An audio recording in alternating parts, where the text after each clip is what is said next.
मुजफ्फरनगर के अंदर एक नगर कोतवाली थाना क्षेत्र पड़ता है और इसी के अंतर्गत एक गांव पड़ता है जिसका नाम मलीना गांव होता है।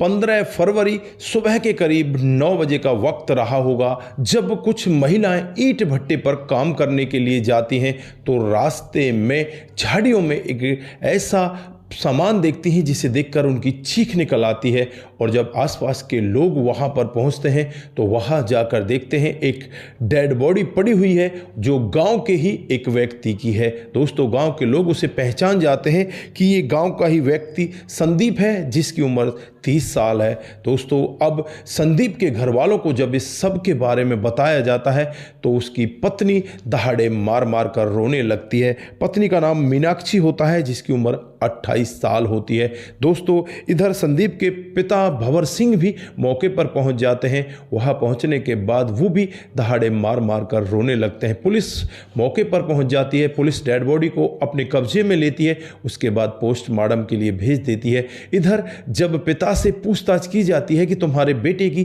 किसी के साथ कोई दुश्मनी थी या इसका किसी के साथ कोई और किसी तरह का कोई चक्कर था, तो भंवर सिंह यहाँ पर यही कहते हैं कि मेरा बेटा तो बहुत सीधा साधा था।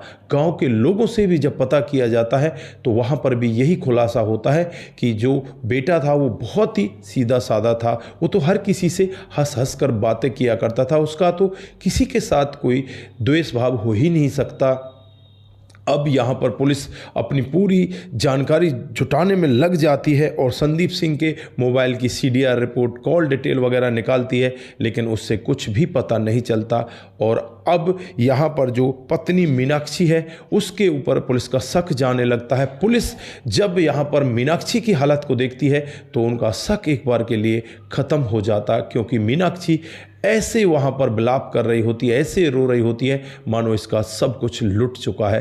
दोस्तों, उसके बाद पुलिस अपनी जानकारी को आगे बढ़ाती है और जब मीनाक्षी की कॉल डिटेल निकाली जाती है तो उसमें पता चलता है मीनाक्षी काफ़ी दिनों से एक नंबर पर बातचीत किया करती है और यहाँ पर जब उस नंबर के बारे में पता किया जाता है तो पता चलता है कि ये कोई गौतम उर्फ सौरभ सिंह है जिसकी उम्र लगभग 25 साल है, जो सदबुद्दीन नगर का रहने वाला है। इसके साथ ये काफ़ी ज़्यादा बातचीतों में है और अब यहाँ पर पुलिस इस शक को यकीन में बदलने के लिए आसपास के CCTV कैमरों को भी खंगालने लगती है। तो गांव के अंदर एक CCTV कैमरा होता है। रात को 2 बजे का वाक़या होता है जब उस कैमरे के अंदर एक पिक्चर कैद हो जाती है जिसमें एक बाइक सवार अपनी बाइक लेकर जा रहा है और उसके पीछे एक महिला बैठी हुई है जिसने बीच में एक सफ़ेद रंग के बोरे को पकड़ रखा है। जब पुलिस वाले उस महिला के चेहरे को जूम करके देखते हैं तो वो महिला कोई और नहीं होती, वो महिला मीनाक्षी होती है। जब गांव वालों को, पुलिस वालों को इस सब के बारे में पता चलता है कि मीनाक्षी इस तरह से रात को 2 बजे एक बाइक पर सवार होकर गई है। दोस्तों, अब मीनाक्षी को पुलिस यहाँ गिरफ्तार कर लेती है। 16 फरवरी का ये वाक़या होता है। उसके बाद जब पुलिस उससे अपनी शक्ति के साथ पूछताछ करती है तो एक ऐसा सत्य वहाँ देखने को मिलता है जिसे देखकर हर कोई व्यक्ति सोचने के लिए मजबूर हो जाता है। दोस्तों, दरअसल जब मीनाक्षी और संदीप की शादी होती है तो उस समय संदीप यमुनानगर जो हरियाणा में पड़ता है वहाँ पर जॉब किया करता और वहीं पर रहकर अपने कामकाज को कर लिया करता। सप्ताह में 1 दिन या 15 दिन में 1-2 दिन के लिए वो घर पर आया करता। अब यहाँ पर जो इसकी पत्नी है वो अकेले रहने लगती, उसे किसी सामान की ज़रूरत पड़ती तो यहाँ पर संदीप अपने ममेरे भाई गौतम से कह देता है कि इसको कभी भी कोई सामान की ज़रूरत पड़े तो तुम इसके साथ सामान भिजवा दिया करना और इसको यहाँ किसी तरह की कोई परेशानी ना हो। ममेरा भाई भी कहता है ठीक है। और अब उस ममेरे भाई गौतम की निगाह उस औरत से यानी अपनी भाभी से मिलने लग जाती है और निगाहें इतनी करीबी में आ जाती हैं, दोनों एक दूसरे के साथ पहली बार ऐसे संबंधों में हो जाते हैं जैसे कि वो दोनों एक दूसरे के पति पत्नी हों। फिर यहाँ पर वो सारी मर्यादाओं को तोड़कर इस सब काम को करने लगते हैं। धीरे धीरे कुछ समय बीत जाता है, कुछ समय तक तो पता नहीं चलता, लेकिन कुछ दिनों के बाद जो गांव के आसपास के लोग बाग होते हैं वो इस सब के बारे में इस लड़के संदीप सिंह को बता देते हैं। संदीप सिंह यहाँ पर अपनी पत्नी से भी कहता है और उस ममेरे भाई से भी कहता है, लेकिन यहाँ पर दोनों अपना इस सब को कबूल करने में मना कर देते हैं। वो यही कहते हैं कि ऐसा हमने कुछ भी नहीं किया, हम ऐसा काम कर ही नहीं सकते। दोस्तों, संदीप सिंह को अब शक होता है और वो अपनी नौकरी को छोड़कर अपने घर पर आ जाता है और अपने घर पर रहने लगता है। इन दोनों का मिलना जुलना अब बिल्कुल बंद हो जाता है।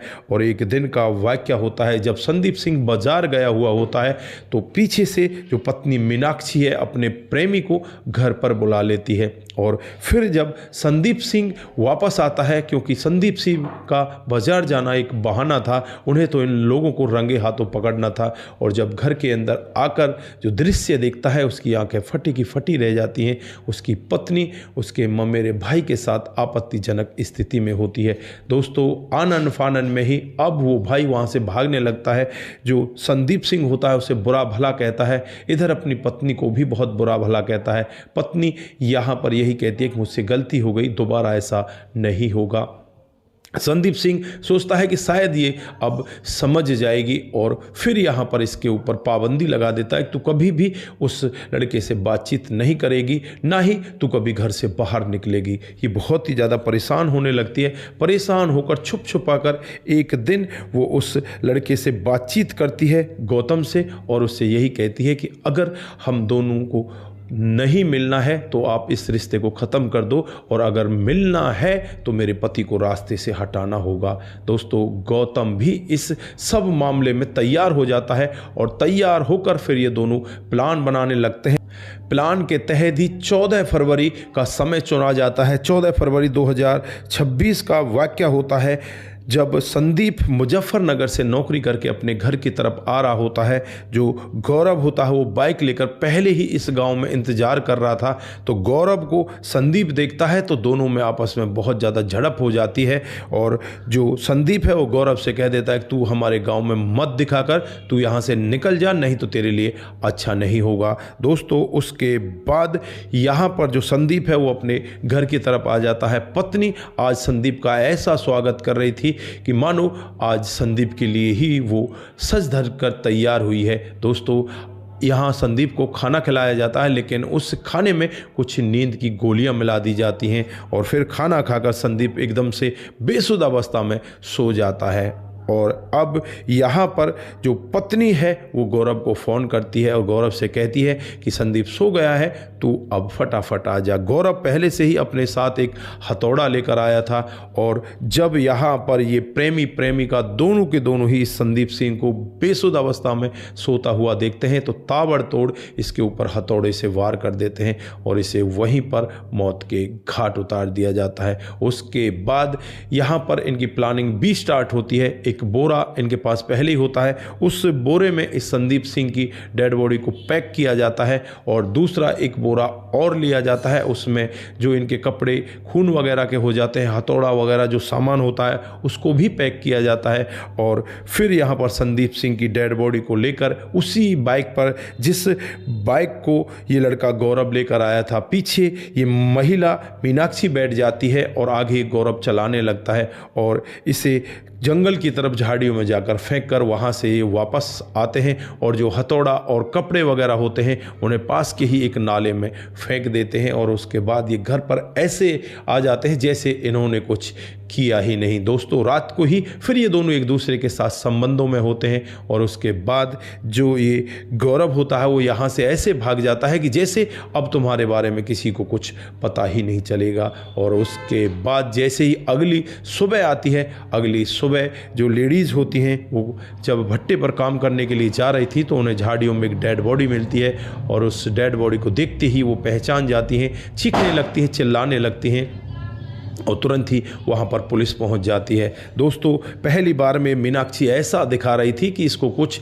इस सब के बारे में पता ही नहीं है, ये तो पता नहीं अचानक ही इसके साथ में ऐसा हो गया। जब पुलिस वाले उससे पूछताछ कर रहे थे तो वो यही कह रही थी कि 10 बजे तक तो मेरी अपने पति से बातचीत हुई थी, लेकिन 10 बजे के बाद उसका फ़ोन स्विच ऑफ हो जाता है, मुझे पता ही नहीं चलता कि वो कहाँ चला गया। पूरी रात भर मैं उसका इंतज़ार करती हूँ, लेकिन सुबह मुझे ये सब पता चल जाता है। दोस्तों, आप लोगों ने देखा किस तरह से एक महिला इस तरह के प्यार प्रसंग में आती है और प्यार प्रसंग में आने के बाद इस सीधे साधे पति को बड़ी ही बेरहमी के साथ इस दुनिया से विदा कर दिया जाता है। दोस्तों, फिलहाल यहाँ पर इन दोनों की तहरीर पर ही इन दोनों को गिरफ्तार किया जाता है। पहले तो यहाँ पर मीनाक्षी को गिरफ्तार किया जाता है और उसके बाद यहाँ पर इस लड़के की तलाश में पुलिस चारों तरफ लग जाती है। 16 फरवरी की शाम को ही इसे गिरफ्तार कर लिया जाता। मात्र 24 घंटे के अंदर इसकी भी गिरफ्तारी हो जाती है। दोनों को गिरफ्तार करके पुलिस इन्हें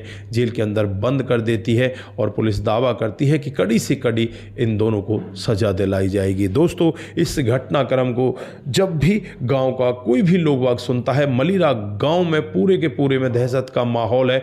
हर कोई व्यक्ति यहाँ पर यही कह रहा है कि ये तो बहुत ही सीधा साधा लड़का था, अब यहाँ पर इसकी पत्नी ने इतना घटिया काम किया, इसको तो फांसी की सजा होनी चाहिए। बाकी आप लोग यहाँ पर क्या कहना चाहते हैं, आपकी जो भी राय है एक बार कमेंट बॉक्स में जरूर दीजिएगा। आज के लिए बस इतना ही, फिर मिलते हैं किसी नए मोड़ के साथ। तब तक के लिए आप अपना ख्याल रखें, परिवार का ख्याल रखें, सतर्क रहें, सावधान रहें, रिश्तों की अहमियत को जरूर समझें। जिन साथियों ने हमारे पिछले वीडियोज पर कमेंट किए थे उनका नाम हम यहाँ पर बारी बारी से लेने वाले। दोस्तों, जो सबसे पहला कमेंट आता है वो समाधान पाटिल का आता है। भाई साहब, आपकी कहानी बहुत ही अच्छी लगती है, आप बहुत अच्छी कहानी सुनाते हो। मैं समाधान पाटिल, जलगांव, महाराष्ट्र से, बहुत बहुत धन्यवाद आपका। उसके बाद कुमार केसी जी, जय श्री राम, जय शंभू, जय श्री राम, जय शंभू। उसके बाद सपन देही जी, नाइस, आपका भी बहुत बहुत धन्यवाद। आप सभी लोग इसी तरह से हमारे साथ बने रहें। उसके बाद शंकर स्वामी जी हमें लिखते हैं कि आपकी कहानी बहुत ही बेहतर होती है, बहुत बहुत धन्यवाद। उसके बाद मोनू जैन जी, नाइस लिखते हैं मोनू जी, आपका भी दिल की गहराई से बहुत बहुत धन्यवाद। उसके बाद जो कमेंट आता है वो पुष्पा श्रीवास्तव जी का आता है, वो लिखते हैं कि आपकी कहानी बहुत ही अच्छी रहती है, बहुत बहुत धन्यवाद। प्रेमचंद शर्मा जी सुंदर लिखते हैं, बहुत बहुत धन्यवाद। दीप चंद्रा जायसवाल जी, वेरी नाइस स्टोरी, बहुत बहुत धन्यवाद। कमेंट आता है सूरज DO का आता है, वो लिखते हैं कि प्रभु की कृपा बहुत भारी है, जय श्री राम, जय सीताराम। भाई बहुत बहुत धन्यवाद। लक्ष्मण डेलू जी हमें कमेंट करते हैं, आपका भी बहुत बहुत धन्यवाद। पवन शर्मा जी सो गुड लिखते हैं, बहुत बहुत धन्यवाद। उसके बाद में दिग्विजय सिंह, वेरी नाइस लिखते हैं, आपका भी बहुत बहुत धन्यवाद। बिमला ग्रीप्स, वेरी नाइस लिखते हैं, आपका भी बहुत बहुत धन्यवाद। उसके बाद प्रभु दयाल जी, नाइस लिखते हैं, आपका भी बहुत बहुत धन्यवाद। कमल सिंह जी हमें कमेंट करते हैं, आपकी कहानी बहुत ही बेहतर होती है, आपका भी दिल की गहराई से बहुत बहुत धन्यवाद। रघु रावत जी का कमेंट आता है कि आपकी कहानी बहुत ही सुंदर लगती है। आप सभी का दिल की गहराइयों से बहुत बहुत धन्यवाद। आप सभी लोग इसी तरह से हमारे साथ बने रहें, इसी तरह से अपने कमेंट हमारे साथ में साझा करते रहें, सतर्क रहें, सावधान रहें, रिश्तों की अहमियत को जरूर समझें। नमस्कार, जय हिंद, जय